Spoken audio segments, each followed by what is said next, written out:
introduce the Albany Academy Commencement speaker, Keenan R.S. Nix, Esquire. As graduate of Albany Academy in 1981, this alumni is a partner of a law firm, Morgan & Morgan. He graduated from the Wharton School of Business and the University of Pennsylvania School of Law. Keenan is a dynamic trial lawyer whose skill and passion in the courtroom are legendary. A true champion of justice, his impressive string of million-dollar verdicts and settlements have earned him a reputation as one of Georgia's finest trial lawyers on the side of injured people. When he is away from the courtroom, he enjoys traveling, gardening, and college football. He is a published author, gifted motivational speaker, and highly regarded radio talk show host. Please welcome to the stage, Keenan R.S. Nix, Esquire.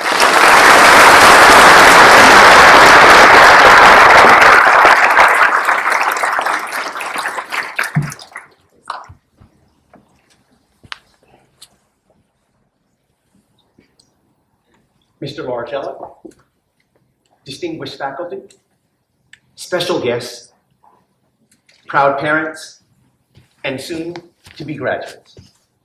It is my special honor to be your alumni commencement speaker for a plethora of reasons, not the least of which is my deep, deep love for the Academy. Here on these hallowed grounds, I learned many important lessons about life, leadership, and the pursuit of academic and athletic excellence.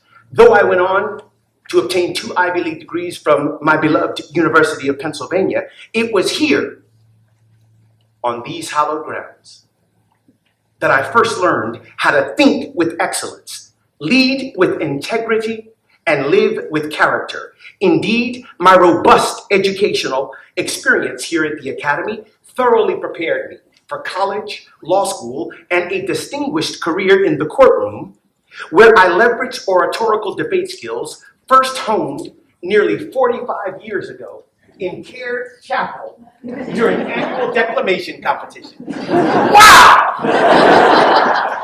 Incredible memories. Incredible memories. Peter Campito, where are you, sir?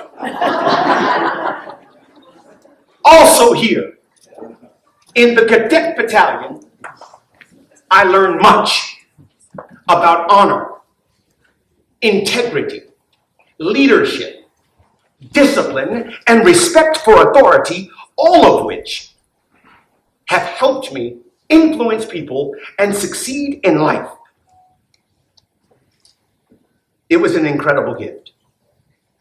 Also here on these storied athletic fields, right here, on these storied athletic fields, I learned how to diligently prepare for success, fervently compete to win, and yes, even lose with dignity and with grace.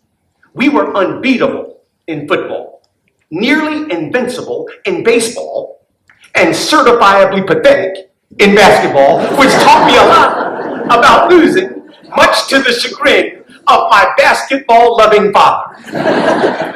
Pretty hard to be successful in basketball when your power forward is 5'10".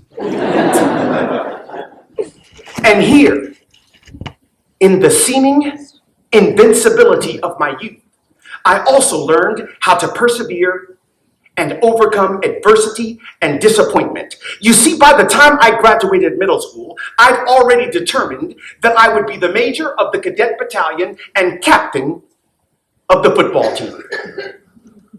And much to my surprise and utter dismay, both of those honors went to someone else, just as deserving. Devastated, Peter and I talked about this a moment ago. I was the first freshman to play on the varsity football team and contribute. And so it was that as a young man, we dreamed about that honor, and it didn't happen.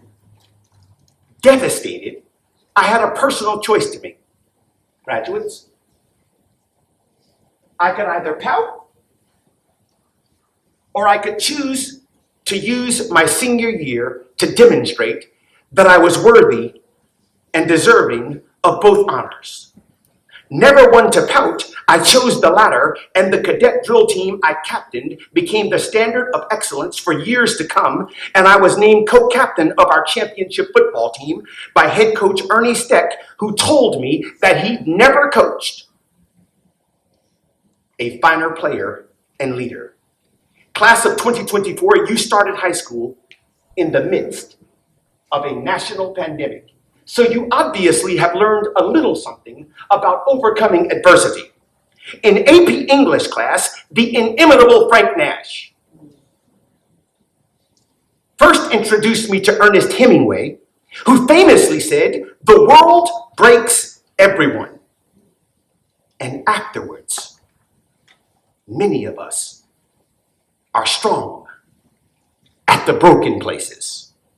Like many of you, I learned that invaluable lesson right here on these hallowed grounds, which inspires us to sing, "Softly the moonlight bathes her old walls. Softly the night breeze stirs through her halls. Proudly she stands on the hilltop above. Hail, dear Academy, school that I so dearly love." Those aren't just words of a hymn to me. Those sacred words reflect the deepest sentiments of my heart for the place that made me everything that I am today. Graduates, my sincere hope is that 40 years from now, you'll look back upon your experiences here at the Albany Academy and feel the exact same way. As I prepared to address this incredible group of young men, I could not help but reflect upon the intrinsic value of education. I am the youngest child of Charles and Yolanda Nix, both of whom were lifelong teachers who fundamentally believed that education was the key to achieving a better life. So I grew up understanding that education was foundational to success. And I've also learned over the years that education, Chris, is a lifelong endeavor and not a passing fancy. Class of 2024, education is not just for high school. Education is not just for college or graduate school. Education is for life. And when you stop learning, you stop growing. I'm 60 years old and still learning every day how to be a better husband, father, and person. And the challenge of overcoming what I don't know still sets my soul on fire. Joseph Addison aptly said, and I quote, "What sculpture is to a block of marble, so education is to the human soul." Today, as you hopefully commit to a lifestyle of continual learning, I challenge you to consider, what is the ultimate goal of education? Think about that and consider it with me. Is it personal growth, skill development, accumulation of knowledge, fostering job readiness, maximizing human potential? All of those things are noble goals of education. But education, in its quintessence, must transcend the mere impartation of knowledge and preparation for success. I humbly submit that any definition of education that does not include character development is woefully deficient and misses the mark. Intelligence is what you know, but character is who you are. The truest measure of the efficacy of our educational institutions is not the number of graduates that we produce, but rather the kinds of human beings that we unleash upon society. True education teaches us to think with excellence, work with purpose, serve with humility, lead with integrity, and above all else, live with character. Graduates, As you accumulate knowledge and degrees, please don't neglect to ask yourselves a very important question. With all of my education,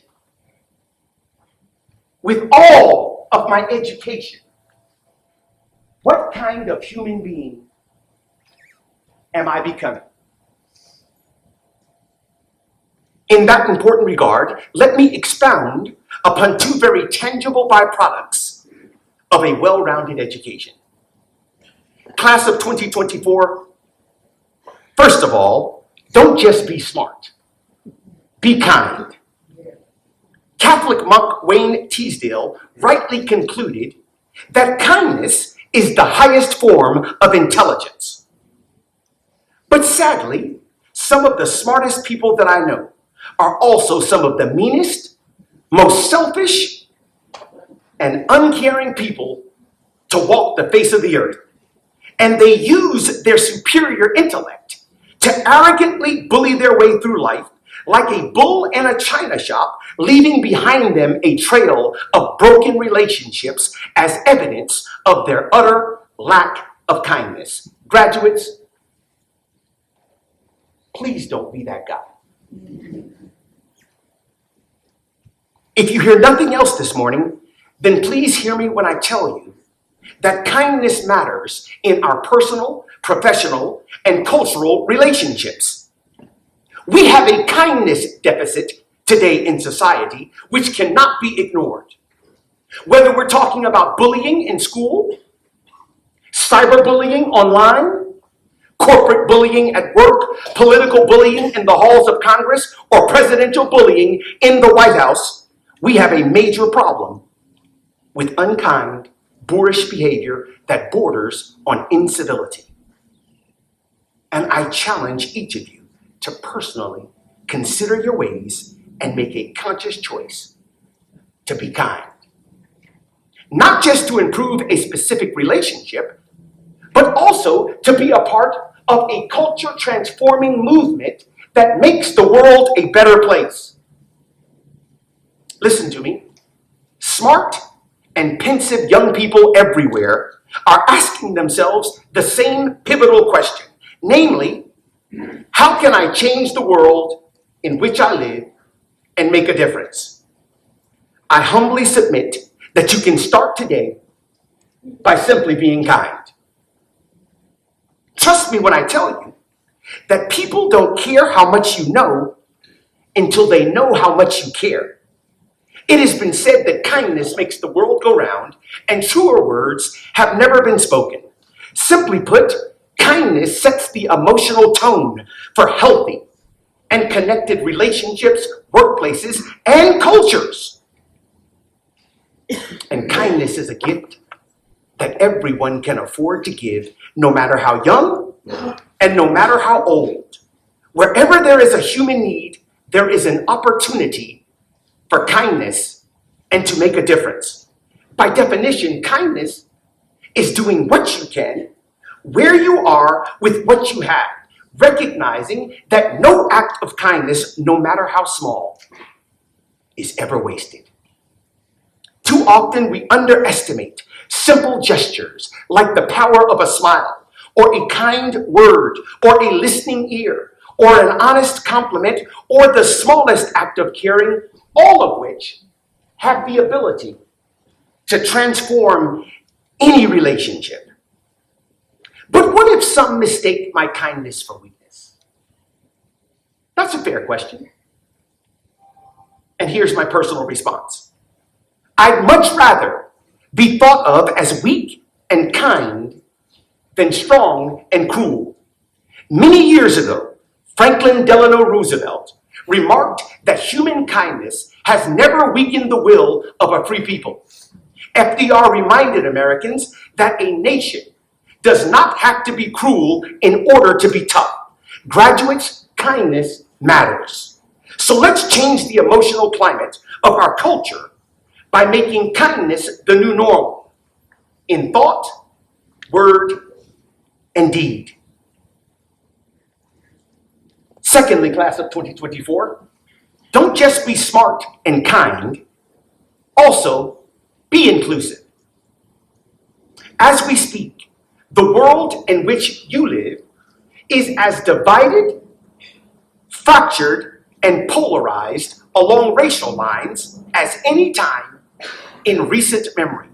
Pick any index: politics, economics, education, religion, you name it, and radically different perspectives make it painfully apparent that we are a racially stratified society.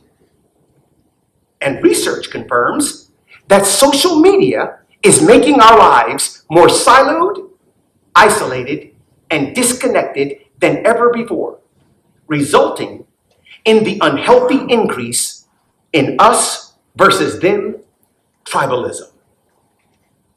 Years ago, Albert Einstein said, quote, "I fear the day when our technology will surpass our human interaction."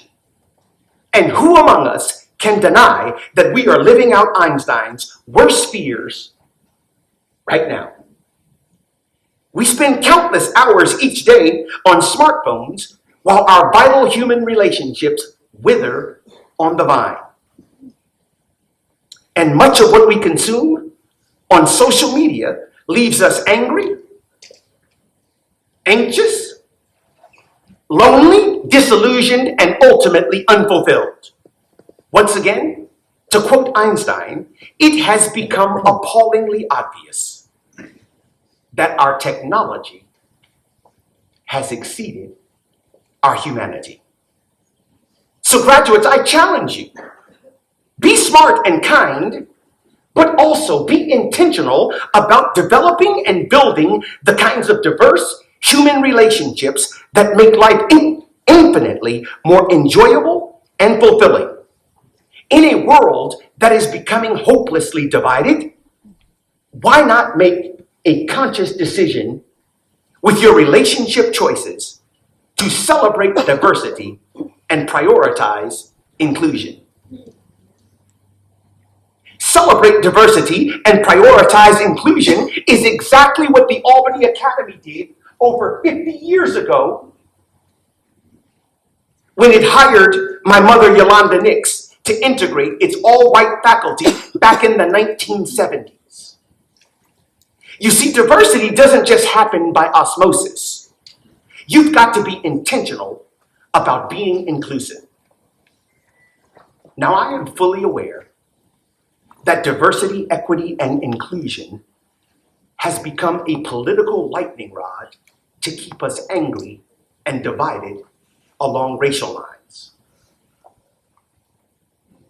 But the redemptive goal of inclusion is simply to honor the inherent worth, value, and dignity of every human being. Simply put, internet silos foment hate that divides us, while inclusive relationships build bridges that unite us. Inclusion challenges us to extend ourselves beyond our personal comfort zones and build diverse, multicultural relationships that reflect the world in which we live. So, class of 2024, I implore you to be inclusive. But please don't choose to be inclusive just to be politically correct. Rather, choose to be inclusive because embracing diversity will make you a better person while enriching your life in rewarding ways that cannot be replicated in homogeneous or monocultural relationships. When two people from different walks of life come together, they bring unique flavors to the relationship, creating a beautiful mosaic of shared histories, experiences, and perspectives that enrich both individuals equally. Graduates, poverty has many definitions, but my definition of poverty is not having any friends in your inner circle who don't look like you. Poverty. Now let me end by sharing with you how one man's commitment to radical inclusivity completely changed my life right here at the Albany Academy. As a 10-year-old boy, I wasn't able to play on the Academy's youth basketball team because my single mother worked on weekends and couldn't drive me to practice on Saturday mornings. Since I was the best basketball player in the class, all of my classmates bitterly complained about my absence to the coach, who called my mother and volunteered to pick me up every Saturday morning. That coach's name is Ken Lyons, class of 1956, and he and I have enjoyed a 50-year multicultural father-son relationship that began as a random act of kindness and then morphed over time into one of the most rewarding human relationships that either of us have ever known. To say that Ken Lyons has profoundly influenced my life is a dramatic understatement.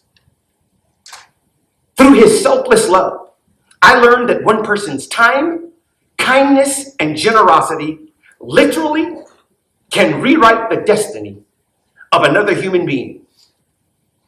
Instead of becoming one of those statistics that you read about in the plight of fatherless Black boys, Ken Lyons graciously stepped into the vacuum of my life and provided me the love, affirmation, support, wisdom, and guidance that I needed from a man in order to fulfill my destiny as a husband, father, and productive member of society. Simply put, Ken Lyons taught me the redemptive value of loving people across racial lines and sacrificially investing your time, resources, and heart into inclusive relationships that build bridges and destroy the lazy stereotypes which divide us. In class of 2024, that's how we change society. One kind, loving, and inclusive relationship at a time. Following in the magnanimous footsteps of Ken Lyons, I have dedicated my entire life to building bridges between divided people groups wherever I encounter them, be it at home, on the job, in social gatherings, in public service, and even in places of worship. Importantly, as a direct result of that non-negotiable commitment to diversity and inclusion, I am surrounded each day by a beautiful network of multicultural relationships that enrich my life in every way possible.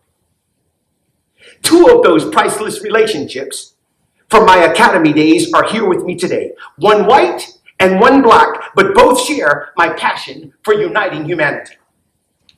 Just a few months ago, Tony Owens and Rick Bernardo both flew to Atlanta, Georgia to celebrate my 60th birthday. And not coincidentally, the gathering was a multicultural love fest that reflected my lifelong commitment to being a bridge of racial reconciliation. Besides my wife, Danielle, my best friend in life is my law partner of 25 years, Christopher Graddick, who is white, Catholic, nerdy, disinterested in sports, and unlike me in almost every regard except one. We share a common passion for trial law. And differences aside, our priceless multicultural relationship has been forged in the crucible of life, work, and countless hours of heart-to-heart conversations, some of which were difficult, some of which were awkward.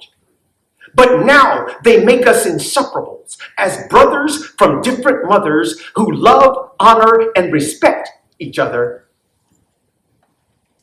And most importantly, our multicultural relationship now transcends race and fills our heart with joy that words can't describe and money can't buy. Graduates, in closing, my prescription for a successful, fulfilling, and God-honoring life is simple. Be smart, be kind, and be inclusive. Finally, never forget the life-changing words of Eleanor Roosevelt, who fittingly said, and I quote, "The future belongs to those who believe in the beauty of their dreams." So class of 2024, dream big and believe. God bless you.